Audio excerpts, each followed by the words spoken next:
Turk tilida gapirayotganligimizda hammamiz qiladigan 3 ta xato. Birinchisi bu i harfini i deb yuborishimiz. Masalan, bir so'zini biz bir deb yuboramiz. Ikkinchisi bu e harfini a deb yuborishimiz. Masalan, nefrat so'zini nafrat deb yuboramiz. Uchinchi xatoyimiz bu c harfimiz. C harfini biz ba'zan k yoki s deb talaffuz qilib yuboramiz. Masalan, go'zalcha so'zini go'zalsa, juzdan so'zini kuzdan deb talaffuz qilib yuboramiz. Agar siz ushbu xatolarni qilishni xohlamasangiz va turk tilidan B2 darajasiga chiqishni xohlasangiz, sizga onlayn turk tili kursini taklif qilaman. Darslarimiz 1-apreldan boshlanadi.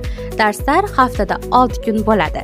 Sizdan faqatgina darsda aktiv qatnashish va vazifalarni o'z vaqtida bajarish talab qilinadi.